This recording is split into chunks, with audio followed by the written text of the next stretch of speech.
Bueno, buenas tardes. Estamos aquí en Barcelona. Estoy con el sociólogo, periodista, comentarista Aníbal Garzón. Aníbal, buenas tardes. Buenas tardes. Gracias por estar contigo aquí. Gracias, pues eso es un placer.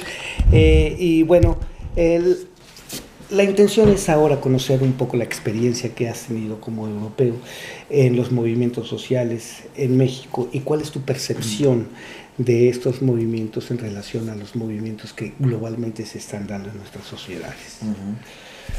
Bueno, en América Latina hubo experiencia en varios países sobre movimientos sociales y fueron movimientos sociales creados por una clase social de excluidos.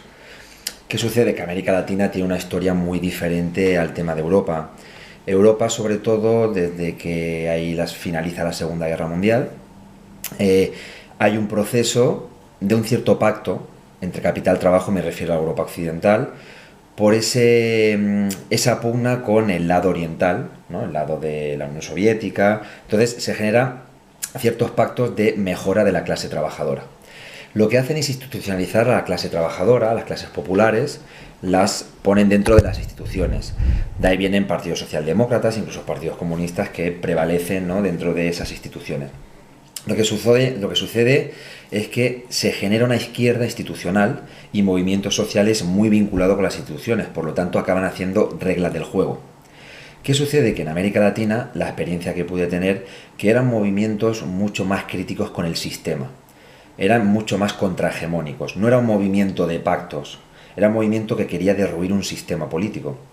Ahí tenemos las experiencias que se dieron en Bolivia, por ejemplo, con la entrada del primer presidente indígena, Evo Morales. ¿Por qué? Porque era una población excluida, una población que no eran inferiores a la clase trabajadora, era simplemente una población, pues era un apartheid. Había población indígena que no podía ni siquiera entrar en lo que era una plaza, era el apartheid de que hablamos de Sudáfrica, pero se daba en algunos países de América Latina. Entonces se generó un movimiento alternativo a las instituciones, un movimiento comunitario, un movimiento que empezó a nacer siendo una crítica al sistema dominante. El MST, por ejemplo, en Brasil, donde salieron por encima de la ley, lo que fueron a ocupar tierras a favor de, bueno, pues su derecho, ¿no? El derecho a la vivienda, el derecho a tener un mínimo de salud, tener un derecho a la alimentación, esas cosas que ya estaban institucionalizadas en Europa. ¿Qué ha sucedido? Que los movimientos sociales querían hacer un cambio de sistema en América Latina. Tú veías movimientos críticos con el capitalismo, críticos con el consenso de Washington, críticos con el neoliberalismo, decir, no, lo que queremos es derruir el sistema y crear algo nuevo. O sea, eran movimientos revolucionarios. En América Latina, en Europa, eran movimientos dentro de las instituciones en algunas temáticas muy concretas. El ecologismo, por ejemplo, el medio ambiente, el tema del feminismo. Pero los movimientos siempre tenían la idea de hacer presión a las instituciones, pero seguir con las mismas reglas de juego.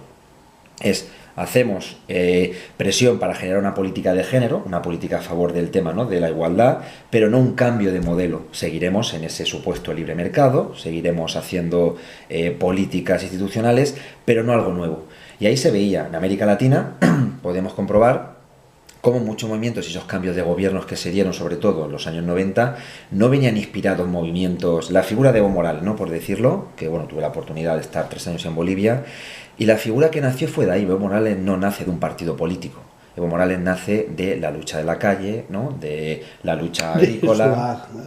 Trabajo agrícola, cocalero, además, ¿no?, criminalizado por Estados Unidos, criminalizados por la DEA, ¿no?, criminalizados por la derecha y los conservadores de Bolivia, y él nace en un movimiento social. Se va generando un líder dentro de lo no institucional, lo que era, además, ¿no?, de la represión que sufrió. No era un líder de decir votarme, no, se generó un líder en la calle. No era un líder de voy a la universidad, me genero un líder y finalmente acabo estando en las instituciones y me considero un político institucional de una izquierda reformista. No, veían que el proceso es diferente. En América Latina se lleva un proceso, lo que decimos, tuvo su independencia política cuando se descolonizó de España, siglo XIX, pero no tenía una independencia económica. Seguía siendo una neocolonia, y ahí tenemos, sobre todo por Estados Unidos, ¿no?, el nuevo imperio controlando América Latina. Entonces, por lo tanto, hay un discurso mucho más crítico, un discurso de soberanía.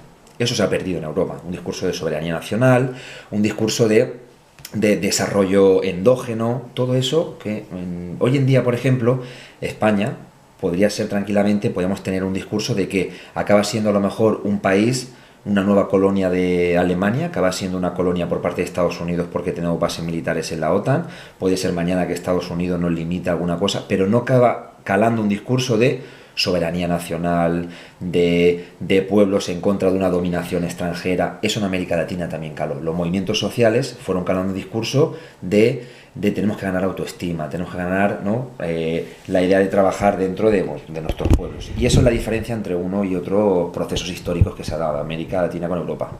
Otro de los asuntos relacionados con lo que acabas de mencionar es la información. La experiencia como informador. El enfrentarse a un evento social, la manera de transmitir esa información y la percepción que se tiene de esa información en Europa, te ha llevado a ser un analista, pero también a estar trabajando para generar esa información en la radio. ¿Cuál fue tu experiencia? ¿Cómo ves actuar? ¿Y cuál es vamos a decir, el futuro de los periodistas independientes que están realmente pues comprometidos con la información? Porque hay que admitirlo, ¿no? Hay una guerra mediática. ¿Cómo podemos enfrentar esta situación y cuál es tu experiencia a nivel de comentarista en la radio, a nivel de comentarista en Hispan TV? ¿A qué te enfrentas? Sí, es verdad que nacemos en el poder mediático y hay gente, ¿no?, como Ignacio Ramonet, que lo comenta, ¿no? Hay un cuarto poder. No es el poder que nos decían el ejecutivo, el legislativo y el judicial, ha cambiado. Hay un poder económico, hay un poder político, hay un poder militar y el cuarto poder es el poder mediático. Eso nace sobre todo, el poder mediático nace desde el principio del siglo XX, desde el tema de la comunicación de masas, la televisión, la radio. Y ya hay ejemplos muy concretos. Estamos en Francia, por ejemplo, con el caso de Dreyfus. Por ejemplo, el caso de Dreyfus fue que generó una polémica a principios del siglo XX, ¿no? Bueno, pues una crítica que se le hizo en general porque era un militar, porque era de ascendencia judía, y ahí se generó un antisemitismo fuerte, ¿no?, que se dio en el caso de Francia, que llevó a una polémica en la Primera Guerra Mundial. Y ahí se ve, ¿no? George Sorel escribió un libro sobre eso, Zola, o sea que hubo gente que analizó muchísimo esa temática, y eso vino de toda una campaña mediática, de un poder vinculado a los medios. ¿Qué es lo que sucede? Que la historia nos lo dice, de cómo los medios de comunicación no son medios de comunicación, son medios políticos. Claro, medios de comunicación, es decir, ¿quieren informar los medios? ¿O los medios lo que quieren no es informar, sino generar opinión pública? Esa es la historia. Esa es la historia. Claro, por una cosa es informar, y es un medio que decir, hay una verdad. Nos habla del código deontológico, que es el código periodístico. Te dice que un medio lo que tiene que conseguir es la verdad. Con datos, con pruebas, conseguir la verdad.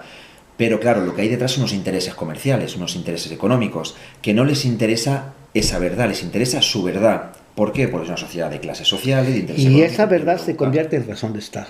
Totalmente. Los estados no están siendo en realidad plurales con el tema mediático, ni los estados ni las empresas, que no, las empresas tienen su medio de comunicación. Conocemos que el 90% de las grandes empresas, de los medios de comunicación están controlados por multinacionales occidentales, el 90%. Entonces, ellos nos van a decir constantemente, para crear opinión pública, que si Putin hace tal cosa, que si Irán hace tal cosa. Claro, lo que es el supuesto eje del mal. ¿Para qué? Para informar o crear opinión pública. Podemos ir a la calle y preguntar en países occidentales, ¿qué piensas de Putin? Es un dictador. ¿Por qué? Porque es un dictador o Irán, o no estamos defendiendo un país u otro, sino simplemente lo que queremos son argumentos. La gente no los tiene. Esto es un poco como hizo la campaña nazi. Repite una idea muchas veces y se crean verdad. Y eso lo saben. Entonces, lo que hace el medio de comunicación es crear rápidamente una idea para que la gente tenga una opinión pública. Entonces, ¿están informando de la verdad? No están informando. ¿Por qué? Porque es eso, son medios, yo le llamo medios de desinformación, acaban desinformando sobre un tema de la realidad. ¿Qué sucede? Que hay una generación nueva con las tecnologías, internet, y se genera esa comunicación alternativa de intentar con unos recursos mínimos, porque claro, competir con la CNN, competir con la BBC, que tienen millones detrás, ¿no? Intereses económicos, es muy complicado. Pero sí que se generó como una resistencia, igual que históricamente estaban esos periódicos que hacían las asociaciones, ¿no? Para hacer frente a nivel de panfletos. Y tal. Hoy en día también está en internet y hubo varios medios de comunicación sobre eso, pero es muy difícil subsistir porque necesitas un trabajo, a lo mejor no tienes recursos para hacer asalariados y hay una militancia. La militancia, igual que en movimientos sociales que hablábamos antes, es complicado que se pueda mantener un trabajo constante. ¿Por qué? Porque la gente no vive sobre ello. No tienes a un equipo de 20 asalariados, no tienes un equipo estructurado, mientras que estas empresas con intereses comerciales detrás, con financiación, con publicidad, lo tienen. Y esas empresas competir, claro, es muy desigual. Entonces nos dicen que sí que hay democracia y libertad de expresión cuando en realidad hay unas condiciones que no son equitativas y acaba siendo de que, claro, es un mensaje que te repiten muchísimo constantemente mientras tú estás en una página web trabajando, pero vas a llegar a lo mejor a 3 millones, 4 o 5 como un canal de comunicación. No olvidemos que la televisión sigue teniendo mucho poder. Tenemos internet, pero la televisión, un telediario en una televisión tiene mucho poder. Que hay detrás unos intereses de un Estado, que un Estado defiende unos intereses de clase social, un proyecto político, un proyecto económico o también unos intereses comerciales. Entonces, no hay una democratización de la información. Por último, el trabajo en la que participas en Barcelona. ¿Cuál es el futuro que le ves a la radio? ¿Cómo sientes tú y cómo pudiera tenerse una respuesta de los escuchas a lo que se propone radiofónicamente? La radio era un medio de comunicación que parecía que iba a desaparecer. Había ese debate, ¿no? Que iba a desaparecer con internet y justamente hemos visto que no, que la radio resiste, hay espacios, la gente o en el auto escucha la radio o los podcasts han potenciado mucho en internet. Creo que la radio tiene que ser una radio participativa. Nos fijamos en noticias que nos vienen o repetimos de otros medios, porque está controlado la opinión pública por medios que se repitan en corta y pega, y nos olvidamos de una cosa en la radio que es potente, que es la opinión de la gente de la calle. En el medio de comunicación que yo trabajo, que está vinculado mucho, bueno, tengo un programa de política internacional, es conocer las experiencias de la gente que no sale en otros medios de comunicación. ¿Por qué? Porque es un discurso crítico.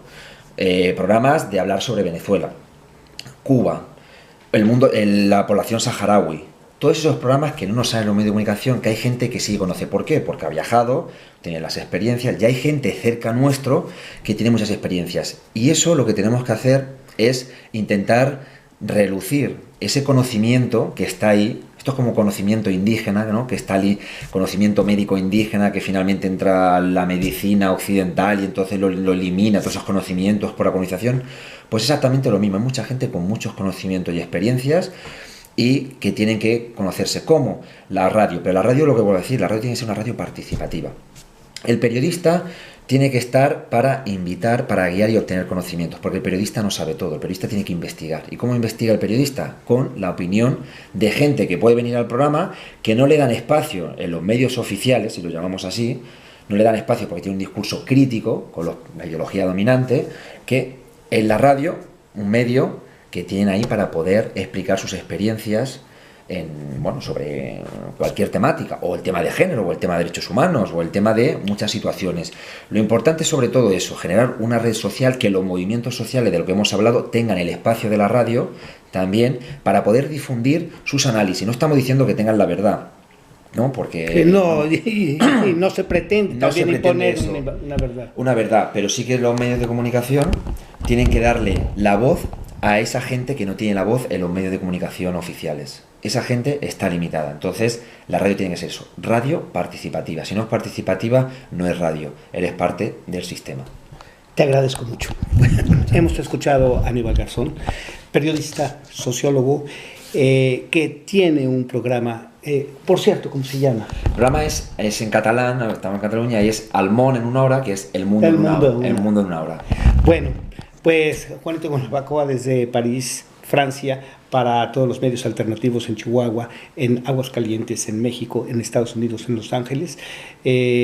Pronto haremos una reseña de los medios de comunicación alternativos que se han enlazado vía radio, vía internet, con periodistas en el mundo. Muchas gracias, Felipe. Gracias por la invitación, gracias.